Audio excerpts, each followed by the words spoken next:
as always, and we are back. Share our picks / bets. Once again, air quotes around bets. It's not real money that we're putting down, and thank goodness, because they haven't been following along. I'm definitely in the negative, way in the negative. John's in the negative as well.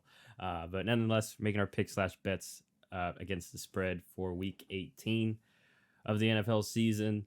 So to update everyone before I throw it to John, last week was the nail in the coffin, as I've already alluded to. The Rams, man. Unfortunately, could not cover against the Giants, costing us both a good amount. John 500, myself 1,100. So that was it, like I mentioned. So on the week, though, John, you were minus 900 overall on the week. The other big bet being your Cowboys. They did win, but did not cover that 6.5, unfortunately. And unfortunately, too, you got big on Baltimore plus 200 there, but then you kind of balanced out because you put 100 on Indianapolis and Seattle. And then I guess San Francisco helped with plus 100 there. And then for me, like I mentioned, most of my money was on the Rams. They lost. And then Tampa Bay, I put 100 on. That didn't work out either, as New Orleans, covered there. So I was minus 880 on the week. And then overall, money-wise, John is minus 1,660. So like I said, still very close to, we were talking about it beforehand, still close to you getting to even. Wow, it's a long shot for me. I'm at minus 4,300. I believe that is the lowest of the lows for me. Once again, granted, I put it on the line last week. And then record-wise, did make a comeback last week. John went 7-9. I went 11-5 overall. So now I am 2 games ahead of John. I'm at 120 and 136. And John is at 118 and 138. So, yeah. Any thoughts on splitting this? Oh, I mean, granted, there's still one more week, so the record especially can come back on. But I mean, picks wise, money wise, I'm just right. We're entering that territory where like this is kind of the make or break for at least the picks, because I've been having some bad weeks, and if I continue to have those bad weeks, I don't know, because with the playoffs, obviously less games. Who knows if I'll be able to catch up if I fall behind like another 4 or something games, right? And but I do feel confident, at least in the money, because we'd have to have some pretty big disagreements in order for you to catch up, I think. Yeah, and unlikely since we spent way too much time together.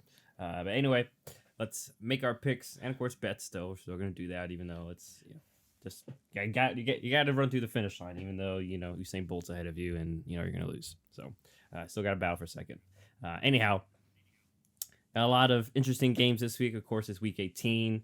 I do want to mention I do like that they've done this now, where like Week 18 is not like the schedule isn't set in stone. They make it basically week of or week before, so that we don't have for those that don't remember, if you're way younger than us for some reason, but I remember there would be times where like a certain team won in the noon slot, so then the 3 p.m. all of a sudden that team rested their starters or such. And so kudos to the NFL for doing that, because I know it has some leagues still have their fantasy championships going on here. I know I'm in one, but I'm not in a championship, but just in the playoff. But anyhow, no Thursday night game. There are 2 Saturday games this week, and we're going to start there, of course, starting with the first one, which is in the AFC North. The lovely Pittsburgh Steelers. They're trying their damnedest to get in the playoffs and force us to watch them probably get annihilated early. But nonetheless, they are the favorites here, favored by 3.5 points, going to Baltimore. Granted, if you don't know, if you're wondering why Baltimore's the underdog, obviously resting their starters. They've already pretty much announced that. Tyler Huntley will be starting at quarterback, and I'm assuming a lot of their starters will be sitting as well, as they've locked up the 1 seed. We kind of went over it before. I'm not going to go over all the playoff scenarios, but Pittsburgh does need a win to improve their chances of getting in. So who do you have here, John, and for how much? I'm going with the Steelers, although this is, historically a really good rivalry game. Like you said, unfortunately, Baltimore has already locked up the 1 seed. They have no real incentive to go out there and have that same sort of mindset that they typically do in this kind of matchup. And Pittsburgh, on the other hand, not only will they obviously have it because they of course always want to beat Baltimore, but they, like you said, they're trying to get into the playoffs and they need a big win here. So I think they're going to come out really hungry. Mike Tomlin, he's just one of the top coaches, and just spoiler alert for a lot of my picks this week. This is kind of my theme where I'm sort of relying on some of the coaches that are out there. I believe that Mike Tomlin's going to have this team ready to go, understand the consequences of this game, understand the advantages that they do have, considering who Baltimore will be resting, and just take care of business. Because I doubted Pittsburgh last week against Seattle. They went and they won a tough road game. I see no reason as to why they can't do it again this week against Baltimore's backups. Yeah, I'm in agreement. I'm only putting 10 though, just because Baltimore could be a little scrappy, and it's still Pittsburgh. Like, we've seen them. I know they've had a couple good offensive performances. Really just letting it fly with George Pickens, and the run game's been going pretty well recently. But it's Pittsburgh. I don't know. It could be Mason Rudolph could turn back into a pumpkin this week after a couple good performances, throw a few picks, and and all of a sudden this game goes haywire. But yeah, I'm with you. I think Pittsburgh still, at the end of the day, will cover, win, because obviously they actually have something to play for and are playing their starters. So it's probably going to be a lot of the analysis, like John mentioned, for a handful of these games. But there's another Saturday game. We're going on to that one. As this one, though, both teams fighting for the playoff lives here. It is the Houston Texans. They are favored by 1.5 points, going to Indianapolis Colts. So obviously, I think we mentioned last week, I'm pretty sure whoever wins this, you're at least in the playoffs. If you win the divisions, up to Jacksonville the next day. But nonetheless, John, who do you have here and for how much? I'm taking the Colts. I feel like this game is kind of a pick 'em. I feel pretty good about both of these teams. I'd like to see either of these teams in the playoffs. And, the storylines for both of them, of the Colts kind of being a scrappy team, considering all the different injuries and stuff that they've had throughout the years and really figuring it out. And then for the Texans, the rise of CJ Stroud. I'd love to see Stroud get in there. But I don't know. For some reason, I just kind of have this gut call that the Colts are going to pull it out. So I'm taking Indianapolis for 100. Well, I'm going the opposite way. So our first disagreement here, and I'm going with the Houston Texans. I'm also putting 100 on them, so we're same in the bet, but obviously opposite pick-wise. I just, C.J. Stroud, good to see him put another solid performance last week after missing a couple games. If there is something to be had in this Colts defense that you can take advantage of, it is their secondary. And, Houston, on both sides of the ball, being healthier. They got Will Anderson Jr. back last week, and he was a force in his limited action. So I think this is right for the taking for Houston. I think they're going to take advantage of just using this launch pad that they basically kind of launch pad themselves onto the season.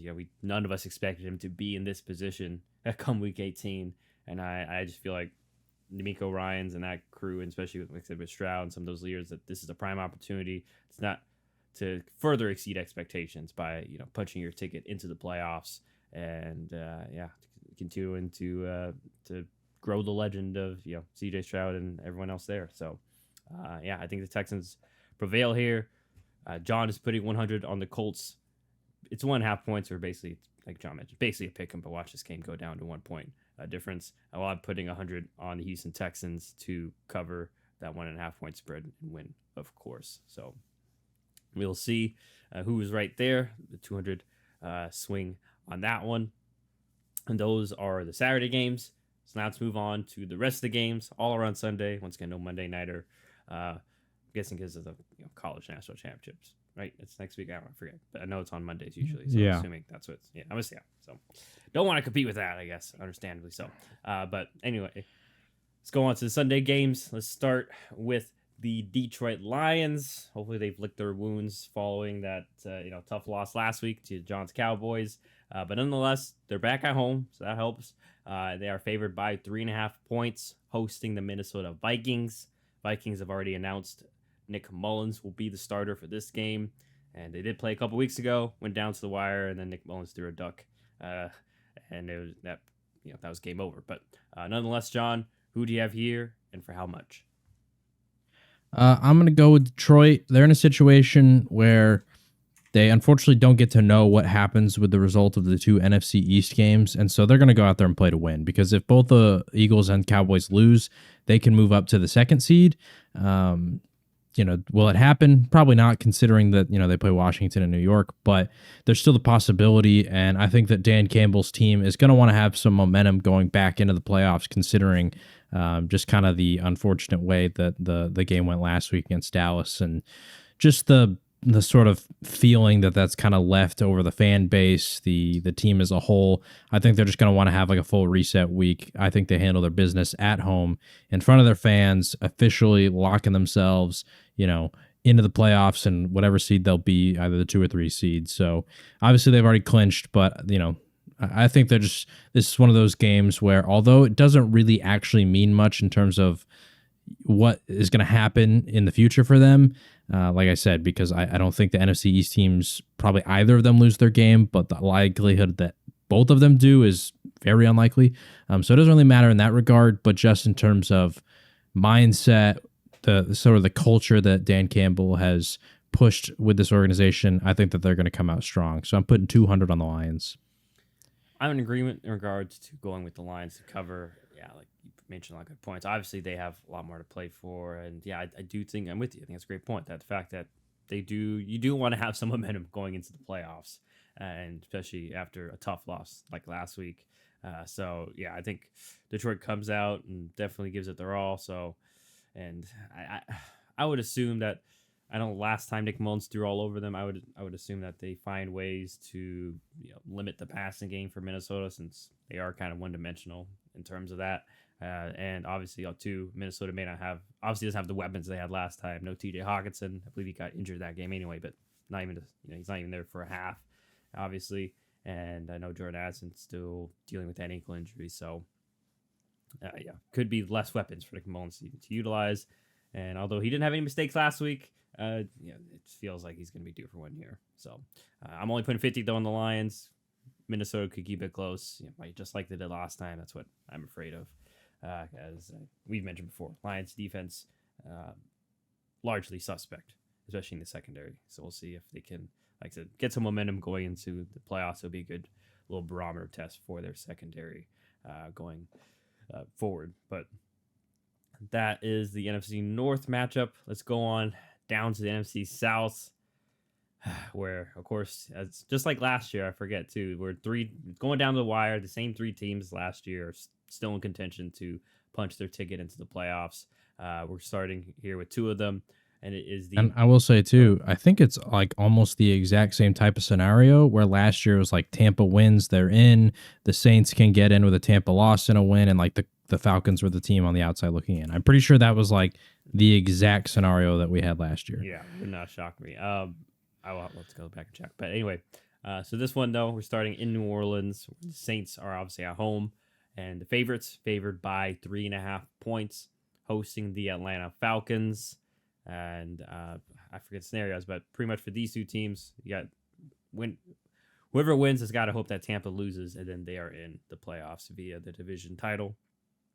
So, who do you have here, John, and for how much?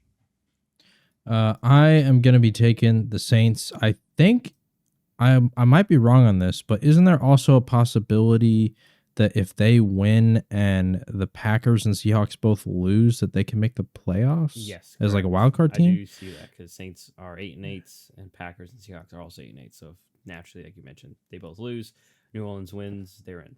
Correct.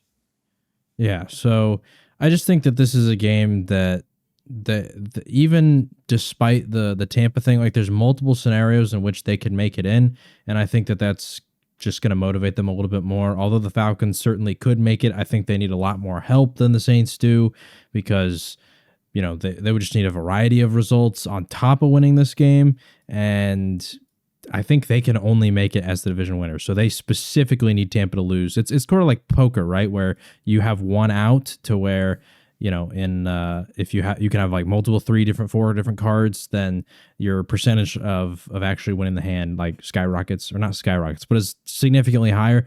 That's kind of how I'm viewing this one. I think the Saints just have more avenues to make it, and therefore might just have that extra little bit motivation. They're also at home, and simply put, I think they're the better team. They had a really impressive win last week, and I expect them to keep it up this week against the Falcons. And also, maybe selfishly, I'm hoping this is the nail in the coffin for Arthur Smith. So I'm putting 100 on New Orleans. Yeah, these two teams have just been the embodiment of. I know we've had plenty of Arthur Smith rants and such, but even New Orleans, who we've mentioned, like we really. There's some of the more inconsistent teams because like both teams have solid talent on both sides of the ball, and I've always, I've still just felt like they haven't really accomplished. Like there's still meat on the bone for what they can accomplish. But with that in regard, I'm putting 10 on the underdog, Atlanta. I'm just kind of threading the needle here. I think they keep it close. It'd be great if they pull off the upset. Regardless, I just feel like this is going to be a close game, nonetheless. And I'm only putting 10 because I have no feel for this one at all. Like we mentioned, both teams still kind of fighting. I understand your points. New Orleans at home has a few more things going their way momentum-wise. They are coming off a big win over Tampa last week, so that could prove to be the deciding factor for them, motivating factor. But yeah, I don't know. I just can't trust the Saints fully. So I'm putting 10 on the underdog Falcons, while John is putting 100 on the New Orleans Saints to cover that 3.5 points. So we'll see who will prevail there in our second disagreements thus far. But let's move on back to the AFC, going back to AFC North, where it is the Cincinnati Bengals. They are at home, favored by 6.5 points, hosting the Cleveland Browns. Browns have also mentioned they're basically starting their backups as well. I forgot who is. It's Jake Driscoll, I believe, too. They're starting at quarterback. They're not even throwing PJ Walker out there for the Browns. So kind of a meaningless game. Who do you have here, John, and for how much? I'm taking Cincinnati. I don't know. I'm only putting 10 on it because I don't really have a feel either way. When you get into the backups, like I just don't know for Cincinnati because they're dealing with injuries and they obviously have some backups themselves at certain positions. Who knows how motivated they are to go out there and win this game? Who knows? There's just a lot of unknown factors, especially then with the Cleveland side. Like I just don't know how good they are at certain positions in terms of backups. So I don't know how far the drop off is. And then even certain guys, it's like, okay, maybe this guy's going to play, but do they pull him at some point during the game? I don't know. So I'm just taking Cincinnati because at least I know who's going to play in the game. And I don't know, maybe they want to go out there and beat Cleveland. Like to where Cleveland, like I said, with the unknown factor of the backups, I just have no clue how to properly judge the strength of this team. That said, I don't know how confident I feel in Cincinnati. 6.5 is, I think, the second biggest spread the entire week. So that's just scary. So I'm only putting 10 on the Bengals. Yeah, and by the way, I forgot to note at the beginning too. We are doing this once kind of as usual on a Wednesday, so spreads, things can change.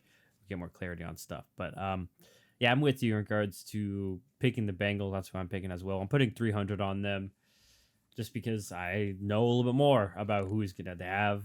Just going to be Jake Browning out. I don't know if we'll see, Jamar Chase and such, but especially being at home, I think will motivate them further.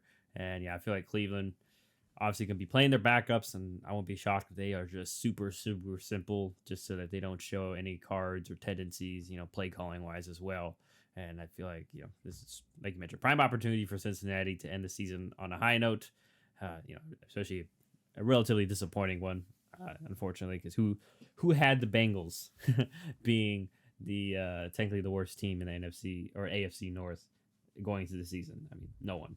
So, that's how the cookie crumbled. Obviously, Burrow injury and such, and so that slow start kind of killed any chances for them. But we're both going with the Bengals.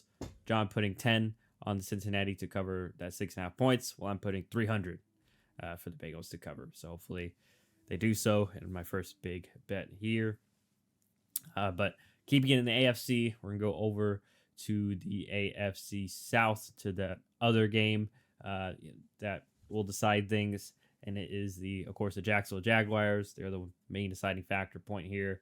Once again, tough that we're doing this on a Wednesday because Trevor Lawrence status, still not confirmed or not, but I did see he went back to practice today, so that's maybe good news. Nonetheless, Jags, they are favored by 5.5 points going to the Tennessee Titans. Who do you have here, John, and for how much? I'm going to take Jacksonville. I actually do expect Trevor Lawrence to play just because of how crucial this game's going to be. The Titans are they've been eliminated for a while. They're also just a complete mess. The Titans are just kind of gross.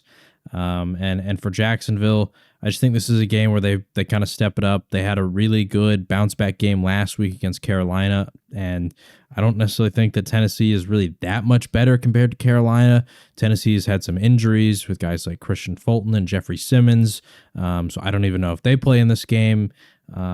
So just ultimately, I think this is one where Jacksonville comes out and handles their business. I do think that Tennessee is not going to just completely lay down. Like, I think they would love to play spoiler against the Jaguars, but I just don't know if they really have it in them. So I'm putting 300 on the Jags. Yeah, this is a little bit of a tough one. So I'm only going 40 here. I'm putting on Tennessee just mainly to cover. I know last week was good for Jacksonville. Yeah, even like that ETN run was a little fluky per se. And I just feel like, especially if Trevor Lawrence is back, do we know how much back he will be? And I'm banking on the fact that it's Mike Vrabel, and we know that he's probably gonna go all out still, try to win this game like you mentioned. And I think that he'll make it tough for Jacksonville. I won't be shocked if he pulls off the upset here, just to give Jacksonville the proverbial middle finger and screw up their season, because remember, they were supposed to be the ones that take this division by storm, and they were looking like so about a month ago, where they're 8-3, and now they've been in a bit of a free fall since then. But so yeah, I'm kind of threading the needle by picking the Titans. So once again, John picking the Jacksonville Jaguars for 300 to cover that 5.5 points, while I'm picking Tennessee to either lose by 5 or less or win. But I'm only putting 40 because I am not confident, and who knows. It's likely going to be Ryan Tannehill out there, but maybe we'll see Will Levis. Not that it moves the line too much. Anyhow, let's go on back to the NFC, going to the NFC West. This game, one of those games where both teams in the playoffs, their fates have already decided, locked and loaded, so they're playing their backups. And it is the San Francisco 49ers. They are the favorites. They're starting Sam Darnold amongst probably other backups over starters, and they are favored by 3.5 points, hosting the LA Rams. Like I mentioned, Rams starting their backup, Carson Wentz, and I assume many other backups as well. So, John, who do you have here, and for how much? Both teams playing backups. I know Puka's playing, but he's one of those ones where I wonder how long he plays, just simply because they're benching so many other people that if there's any scare moments, we're like, oh, I feel like they might pull him. But I'm taking the Niners just because, at least with the Niners, we've seen Sam Darnold. I think that Kyle Shanahan clearly has some sort of strategical advantage over the Rams, considering how dominant they've been when they've consistently, gone against each other. And this stems back to, 2017, I think. So it's been a while. And this was, the Niners weren't always stacked during those years. And yet the Niners still kind of have the Rams numbers. So yeah, I'm taking the Niners here for 100. Yeah, this is one. I'm putting 10 on the LA Rams, so another disagreement for us. I don't know. This is one where I'm just like, I don't know. Maybe Carson Wentz, guy. Once again, just not great analysis. I don't know what's going on here. I'm just throwing a dart in the dark at a dartboard, whatever. Maybe Carson Wentz is his last chance to prove that maybe he can, go somewhere else and may not be the guy, but get another contract next year. He'll be starting, because it's basically him, Sam Darnold, and maybe the fact that he has Puka too, at least for maybe a first drive, will help in regards to getting a quick 7, and then we'll see. But yeah, I don't know what to expect here. I don't know if maybe I would be shocked though if this motivates maybe Sean McVay, tries to use it as a little bit of a way to, hey, we can beat San Francisco and end that streak right here. Even though they're resting their starters, but who's going to remember that? So who knows? But I'm only putting 10 on the Rams to cover and stay within 3 or pull off the upset, while John is putting the standard 100 on the San Francisco 49ers to win by 4 or more. So we'll see in the battle of backups who prevails there. Now let's move on over, though, to the last NFC South matchup, and it does involve the least team in regards to the worst team in the league, as it's the Tampa Bay Buccaneers. Obviously, they're not the worst team. They're in playoff contention, of course, and on top of the division at the moment. They are favored by 4.5 points, going to the Carolina Panthers. Panthers are that team I was talking about. Anyhow, who do you have here, John, and for how much? I will be going with the Tampa Bay Buccaneers. I don't know. Carolina's bad. Tampa's actually solid. So, yeah, that's it. I'm putting 100 on them. That's the analysis. Tampa needs it. Like, they need it to make the playoffs, right? Yeah, this is one of those where, I'm putting 300 because, Tampa has obvious motivating factor. It seems like Carolina is just a little bit of it's on hot mess alert. I think that we should, and I know that they have the worst record, but obviously the stuff with their owner this week, and he's already been under fire even before this week with decision making, and that's just not a good look.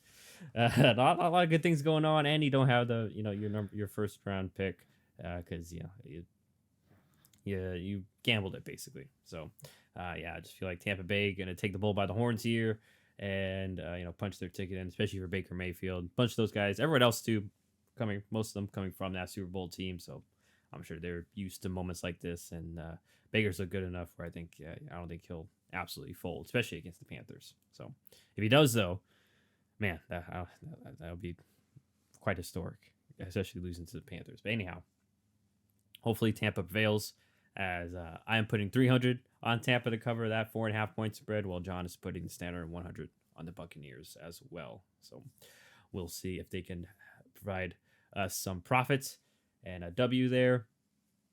Let's move on over. This one will also be short and sweet. 2 non-playoff teams in the AFC East. It is the New England Patriots at New England, favored by 1.5 points, hosting the New York Jets. Who do you have here, John? I'm going to be going with the Patriots. The Jets, they're just a mess. I don't know, man. I think the Patriots are obviously a mess too, but the Jets, like Zach Wilson's out again, and there's a lot going on there. The offensive line has been pretty bad. Teams have kind of figured out how to stop them by taking away Breece Hall and Garrett Wilson. And sure, sometimes they can get them involved, and yet they still lose because it's rather predictable how they're going to try and move the ball down the field. And basically nobody else steps up at all. I don't know. The Jets defense also has not looked as strong to end the season here. So just quite simply, I think that the Patriots come out, and they've been competitive too at the end of the year here. Like, it's not like they're getting absolutely destroyed in every game. They almost beat Buffalo last week, despite all the turnovers they had. They had that primetime game where they beat Pittsburgh. So I'm not counting out New England by any means, and kind of a gross game. I think I'll just take the team where I trust at least Bill Belichick, despite how bad they are. I trust him more than the coaching staff over on New York. So I'm going to take the Patriots for 50. I am also taking the Patriots, putting 10 on them.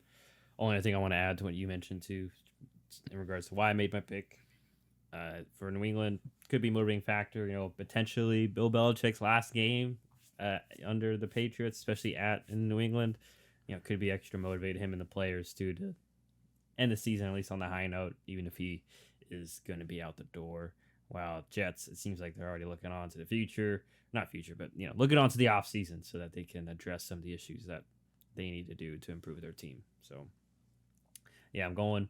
John and I both going with the Patriots. Both nervous as we're both putting a smaller bet on them. John putting 50 on the Patriots, while I'm putting 10.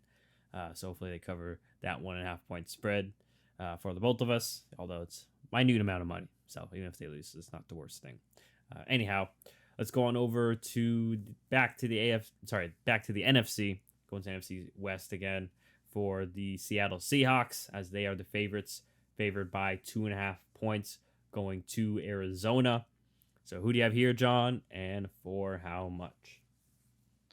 I'm going to take the Seahawks. Initially, I was actually going to take Arizona, but the more I thought about it, I don't know. Arizona kind of got their big emotional win last week against the Eagles.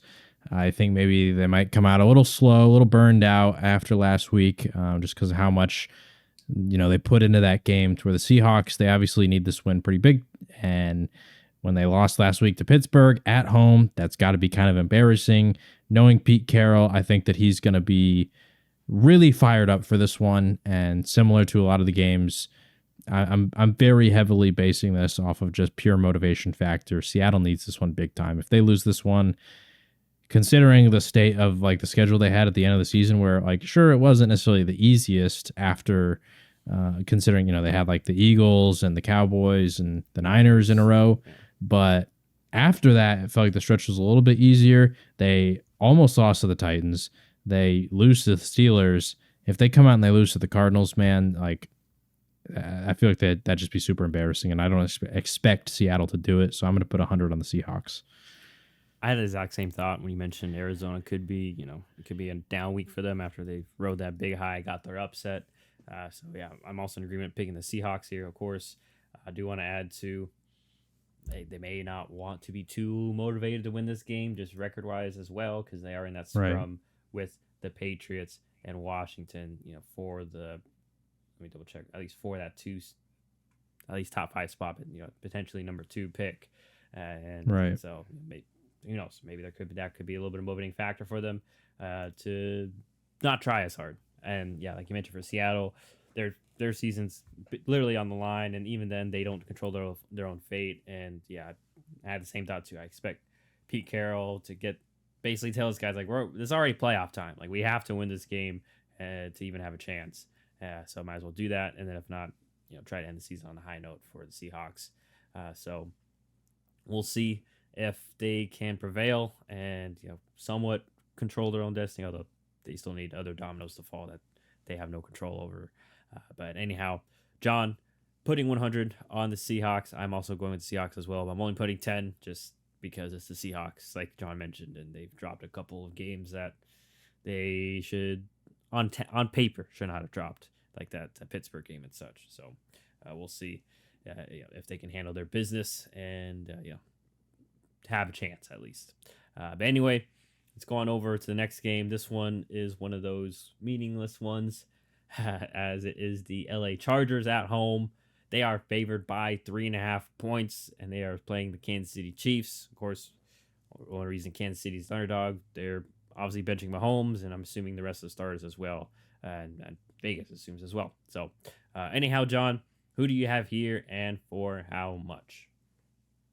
I do think that Kansas City will bench some starters, but I think it's more likely just going to be like key starters like Chris Jones, Travis Kelce, because I think that guys like Kadarius Toney and the receivers and maybe even like Rashee Rice, they need all the reps they can get, and so I do think that Kansas City should have some impact players out there, and so I still think that Kansas City can be competitive here.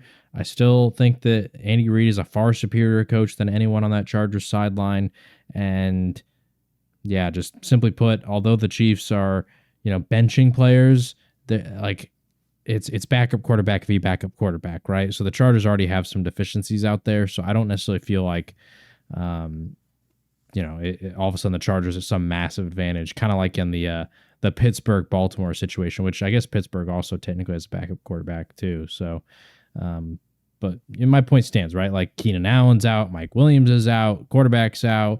Eckler's been kind of meh. Like the offensive line has had injuries, all that kind of stuff going on with the Chargers, Joey Bosa. So I'm taking the Chiefs for 100. I may be foolish. I don't know. This is just a weird gut feeling. I'm going with the Chargers just because similar to what I mentioned earlier in regards to kind of like Pittsburgh, Baltimore, or not, it was Cincinnati, Cleveland.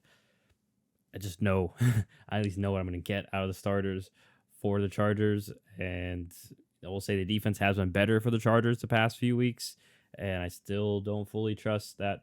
If they do play Toney and some of those receivers, like we've mentioned, they've had issues with Mahomes. I foresee that there would still be issues even if it's their backup, who I'm not even sure. Is it Shane Buechele? I forget. Not that it matters. So I just feel like Chargers at home, one of these games where they may want to end the season on a positive note. Before, as it obviously was a disappointment as a whole, before they head on to this head coach search and potentially moving on from obviously Eckler may be gone. I don't think he ever got his extension if I remember correctly, and they may need to shed money. So Bosa and or Khalil Mack could also be on the chopping block, but so yeah, I just feel like it's be a motivating factor for them. Well, Kansas City, yeah, maybe. I mean, they've already been known to sleepwalk, so yeah, that's why I'm going with the Chargers. I'm putting 300 on them. So we'll see if my gut feeling works. I mean, at this point, I'm already just throwing money into the fire. So this may be one of those situations. We'll see. I'm putting 300 on the favorite LA Chargers to win by 4 or more, while John putting 100 on the Kansas City Chiefs to lose by 3 or less and or straight up win. So we'll see what happens there. Excuse my train next to my house. Anyhow, let's go on over to the rest of the AFC West as also relatively meaningless. Let me double check. I don't think either of these teams have a chance. Yeah, none of these teams have a chance. Okay. It is the Las Vegas Raiders at Las Vegas. They are favored by 2.5, hosting the Denver Broncos. Still be Jared Stidham starting for the Broncos, of course. So who do you have here, John, and for how much? I'm going to take the Raiders. I don't know. The Raiders, they've been pretty competitive in the games they've played. The Broncos offense has just been limited all year, and with Jared Stidham, I think it's even more limited. Just simply put, although the Raiders are not good, I kind of like what I get out of the Raiders more than I like with the Broncos at this point. So I'm putting 10 on Las Vegas. Agreed. And once again, the motivating factor could be, Antonio Pierce. Could be potentially, not potentially. I'm sure he would love to be permanent, remove the interim tag. And hey, maybe some of those players may be motivated to do so, especially at home against a division rival. Get a further chance to push Denver down the pile a little more and add on to their to the end of the season that's been eventful to say the least for the Broncos. So yeah, I'm putting 200 on the Las Vegas Raiders to cover that spread. John going with the minimum 10, understandably so. But so we'll see if the Raiders can cash in for me, or like when I went to Vegas, I will lose money like many others. So now let's go on to your division, John, in the NFC East, starting with the Philadelphia Eagles coming off that tough loss against the Cardinals last week. They are the favorites, favored by 5.5 points, going to the New York Giants, where it will be Tyrod Taylor starting instead of Tommy DeVito. So who do you have here, John, and for how much? I'm taking the Giants. I'm only going to put 10 because I don't necessarily feel confident in them. But I'm pretty sure I took the Giants last time these two teams played too in Week 16. Yeah, I did. And the spread was 11.5. It was a lot bigger. And that was in Philadelphia. Obviously, going to New York, the spread comes down a little bit. But also the fact that, the Eagles didn't necessarily blow them out of the water the last time comes down as well. But I'm just riding with the Giants again, whether they win or lose. I think they can keep it close. I feel like the Eagles, once again, they just got a lot of problems, man. And I definitely think they're going to want to emphasize going into the playoffs, once again, with momentum and getting things right. And maybe they do, and I'm wrong on this pick, but that's why I'm only putting 10. I'm just putting the low number because of that factor. The Giants are not good, right? And they definitely should have no motivation to win because they're kind of in that mix for a top pick as well. So I don't know. We'll see. But just my gut says that those problems that Philly has don't necessarily get fixed at this point in this year. So I'm taking the Giants for 10. I'm going with Philly for 50. So we're going with another disagreement here. I just feel like once again, I feel like I've said this the past 2 weeks, but this is it. In regards to at least get some momentum. I think that's going to be, I want to be shocked if they finally fully commit to the run and just establishing that first and being patient with it. They still really, haven't done so the past few weeks. And once again, like I said, we know how good their offensive line is. We know that once Jalen Hurts is a great running quarterback and they have a good stable of running backs as well. So, and I feel like especially with potentially no Devonta Smith, they may be forced into doing that regardless. So, I do worry though, because Giants offense has looked better under Tyrod Taylor than it did Tommy DeVito. So this suspect Philly defense, which in that aspect, I don't expect them to turn it around. If there's one of the issues that doesn't get turned around, I definitely expect the defense not to. Just hard to do so overnight. So I do worry about Giants potentially moving the ball up and down the field on them like they have done the past couple of weeks. But I suspect Philly at least tries to get some momentum going into the playoffs and, potentially put the pressure, I guess, on Dallas, even though y'all are playing at the same time, in case, obviously, they can still win the division, right? If they win and you lose. Oh yeah, I mean if they win, Dallas loses because right now they're tied. Mhm. It's just Dallas holds the tiebreaker because it goes to NFC record. But if Dallas loses, in fact, or no, because they both play divisional opponents. But yeah, if Dallas loses and Philly wins, then there would no longer be a tiebreaker, and Philly would just hold it outright. So Okay, so we'll see if they can handle their business to give themselves a chance to win the division. But anyway, let's move on over. Speaking of your Cowboys, to that game where your Dallas Cowboys, they are favored by 13.5 points going to the Washington Commanders. Commanders have said that Sam Howell will start. So it seems like they may be getting at least another look at him before they make tough decisions in the offseason. Anyhow, John, basically, do you think Dallas will cover or not? yeah, I think they will. Dallas beats up on bad teams. Washington is a bad team. We just saw. I mean, they were somewhat competitive against San Francisco, but they definitely still had issues. Dallas, they know the gift that they got for Christmas with that Arizona win over Philly. I don't think they squander it. I don't think that they allow Washington in this game. And also, I mean, it was in Dallas on Thanksgiving, but they beat them 45-10. It was not close. So, yeah, I think Dallas continues to roll. And notably, the reason, too, that they won was they absolutely shredded that Washington secondary. Like, Dak had a big day. CD had a big day. Cooks had a big day in that game, too. Like, even Michael Gallup scored a touchdown in that one. Like, everybody was having a strong performance. So I think that Dallas continues to roll against Washington. They lock up the number 2 seed and the division. I'm in agreement. I'm putting 150 on Dallas. All the reasons you mentioned. Washington defense, like you just said, pretty stinky. So I'm not going to go any further there. And yeah, even Washington offense, like, there's a reason Sam Howell. You could argue that Sam Howell is technically the backup now, right? So it's they're benching Jacoby Brissett, right? Yeah, because they were gonna start him last week, and then Brissett had that hamstring injury flare up in the Right. week, and then I guess they decided to play it safe. Right. Yeah, I'm in agreement. We're both in agreement going with Dallas to cover that large 13.5 point spread. John, much more. Also, I don't think I said the number. Yeah, I'm putting 300 on the Cowboys here. Yeah, so John putting 300 on the Cowboys to cover that 13.5, while I'm putting 150. So we're both putting a good amount on the Cowboys. You're not alone. You just doubled my bet amount. But anyhow, let's move on over to the last game of Sunday afternoon, as it is my Green Bay Packers at home. They are favored by 2.5 points, hosting the Chicago Bears. Deja vu of last season, although it's not the Lions, it's the Bears this time. Packers, you win, you're in. If you lose, and especially if Seattle wins and one of these other teams, you're probably out. So anyway, who do you have here, John, and for how much? I am gonna go with Chicago. I don't know. I feel like Green Bay. I have never had quite a read on them this year. Like certain games I get them right, like last week, and the 2 Lions games I was completely wrong on them. Like I don't know about Green Bay, and so the wishy-washiness with them feels a little interesting. Chicago's been kind of hot to end this year, where I don't know how many games they've won over the last stretch, but I think if they had beaten Detroit in that game where they kind of choked it, they would have won 5 or 6 of their last games. Maybe not in a row, but 5 or 6 of their 7, whatever it was. So they've been kind of hot to end the year. They've been really good, specifically against the quarterback. They've been getting a lot of pressure. Shout out Montez Sweat. He's been doing good over there. But the defensive line's been solid.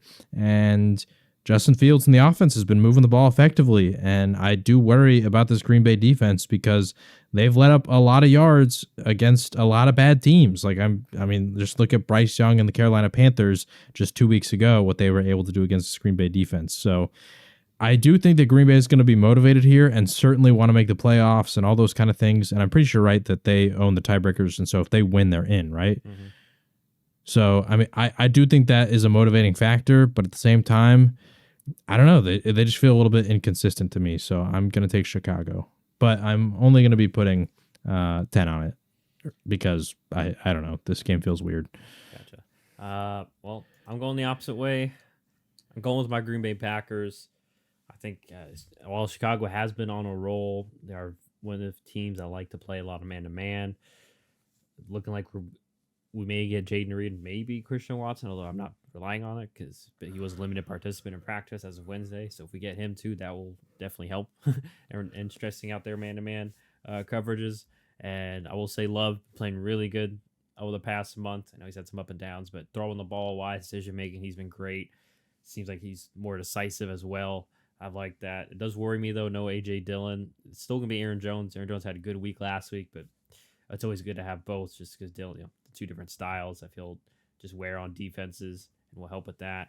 And on the flip side, while it is scary, Chicago's offense, we know Fields can go crazy at any moment, especially with DJ Moore. Get back Jair Alexander. I expect Jair to at least not let DJ go crazy, but we'll see. Joe Barry may play Jair 20 yards off and just give them free releases and such. But nonetheless, I digress. I just feel like this is a gotta-have-it moment for the Packers.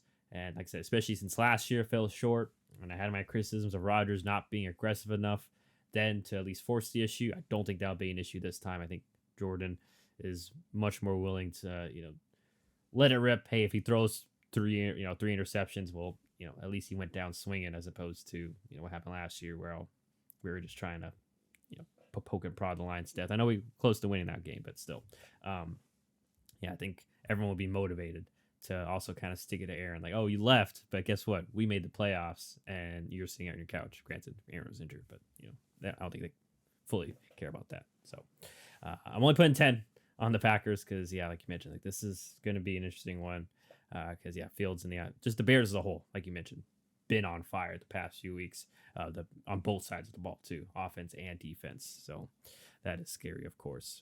And then there's also this little bit of trash talking already back and forth, between Justin Fields and and Packers and such. So we'll see what happens. But and I will say too, I forgot to mention this when I was talking, but I mean this could be the final time that Fields and Eberflus, which I think the reports are that Eberflus is probably going to stay on as the head coach, but we have no clue about Fields.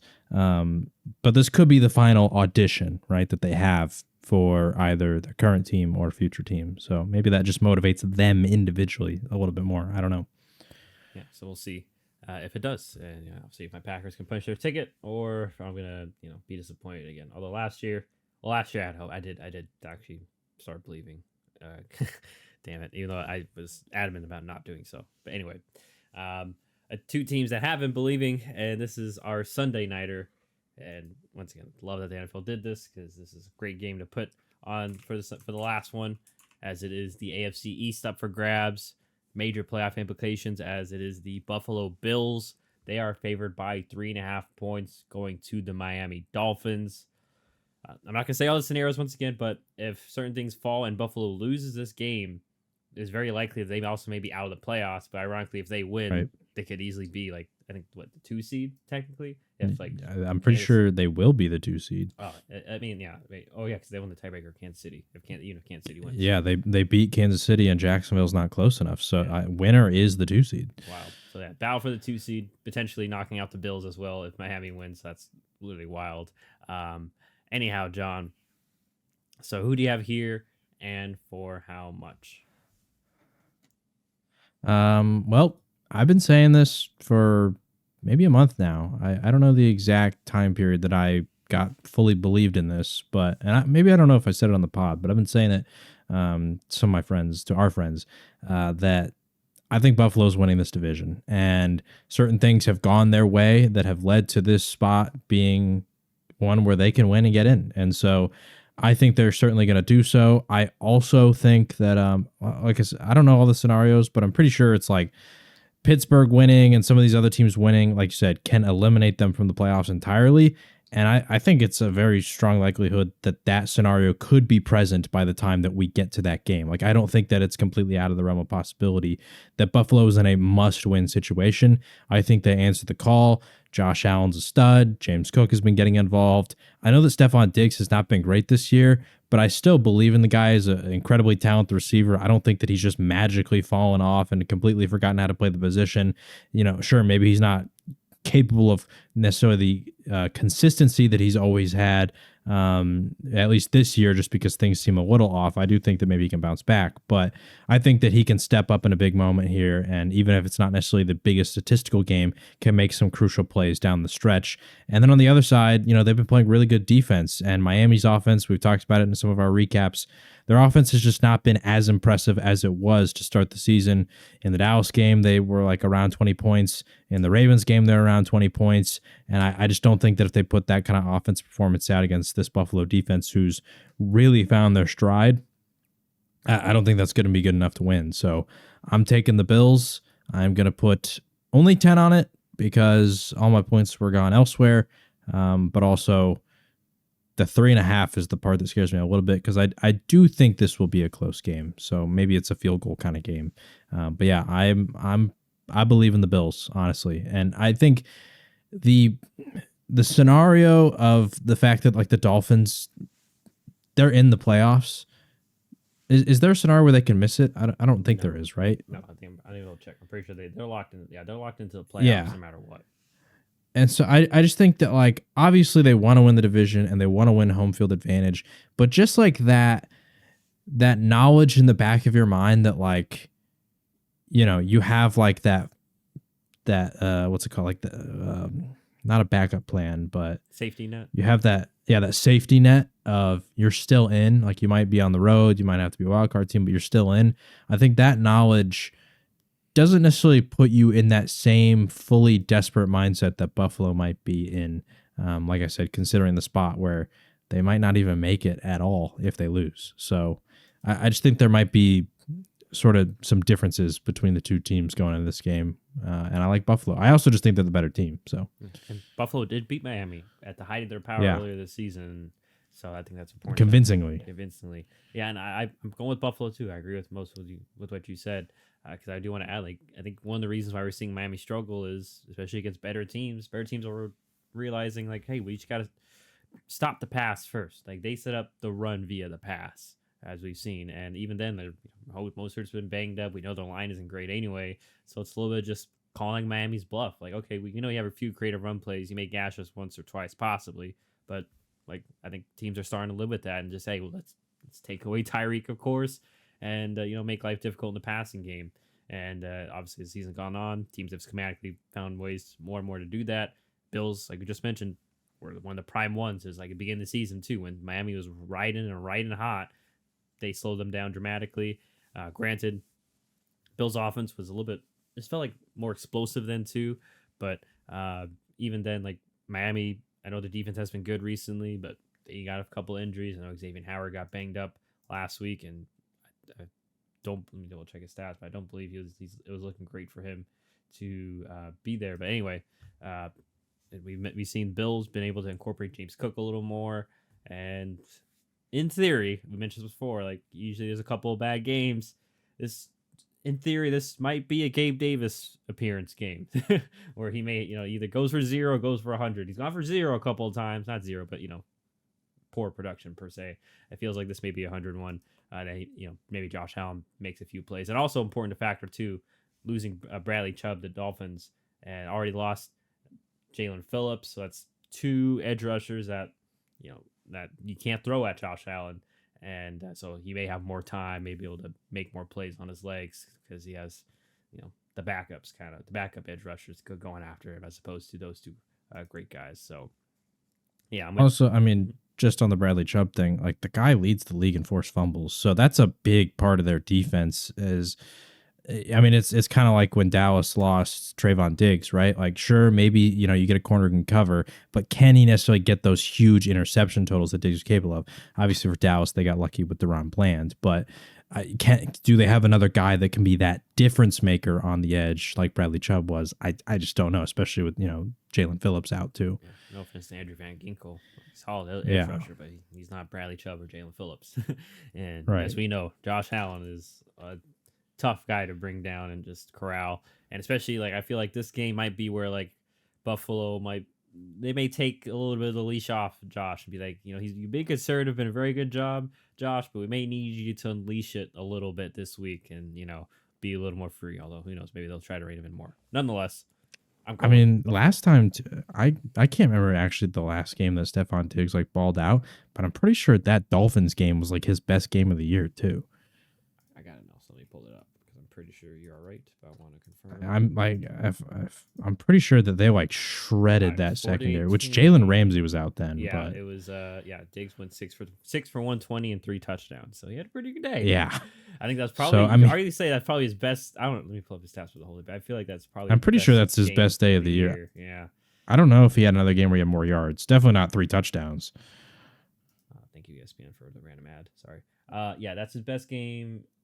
Okay, not technically yardage wise because he had like 121 against Jacksonville, but you know, 1 yard. Yeah, I know. It's like we're nitpicking there. But otherwise, I Right. mean, the 3 touchdowns, of course. Yeah, definitely put it over the edge there. So, and yeah, since then he hasn't gone for over 100 yards since really until October 15th against the Giants, where he went for exactly 100 yards then. So.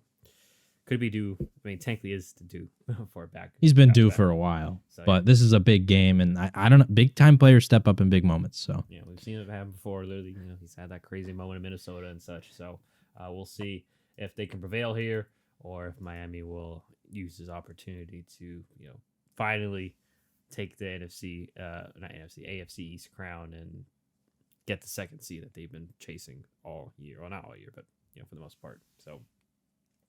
That is the Week 18 picks and bets against the spread.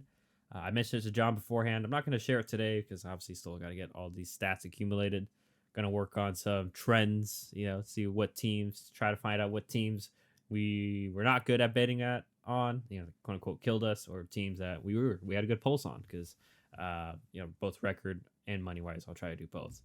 So we'll see. I did get, and once again, this is before Week 18, but this one's already set in stone in terms of like dominance. Just to further prove like how well John's been doing.